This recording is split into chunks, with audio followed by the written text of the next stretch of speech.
ತೋರಿಸ್ತೀನಿ ಬೇಕಾದ್ರೆ ಆಮೇಲೆ. ಇಬ್ರು ಕ್ಲೈಂಟ್ ಒಬ್ಬ ಕ್ಲೈಂಟ್ ಕೆನಡಾಲಿದ್ದಾರೆ. ಅವರು ಇಲ್ಲಿ ಪ್ರೀತಿಸಿ ಅಂದ್ರೆ ಹುಡುಗಿನ ಲವ್ ಮಾಡಿದ್ದಾರೆ. ಆ ಹುಡುಗ ಸ್ಟಡೀಸ್ಗೋಸ್ಕರ ಕೆನಡಾ ಮೂವ್ ಆಗಿದ್ದಾನೆ. ಕೆನಡಾ ಮೂವ್ ಆದ್ಮೇಲೆ ಹುಡುಗಿ ಏನ್ ಮಾಡಿದಾಳೆ, ಗರ್ಲ್ ಫ್ರೆಂಡ್ ಏನೇ, ಬ್ರೇಕಪ್ ಆಗಿಲ್ಲ, ಏನೂ ಇಲ್ಲ, ಅವರು ಓದೋದಕ್ಕೆ ಅಂತ ಹೋಗಿದ್ದಾರೆ.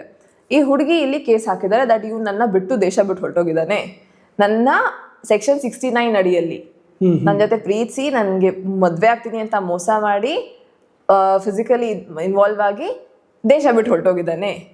ಆ ಹುಡುಗನ್ಗೆ ಐಡಿಯಾನೇ ಇಲ್ಲ ಅವ್ನ ಗರ್ಲ್ ಫ್ರೆಂಡ್ ಈ ತರ ಮಾಡ್ತಿದ್ದಾಳೆ ಅಂತ.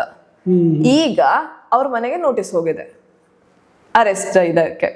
ಸೊ ಆ ಹುಡುಗ ಪಾಪ ಅವನ್ಗೆ ಏನ್ ಮಾಡ್ಬೇಕು ಗೊತ್ತಿಲ್ಲ.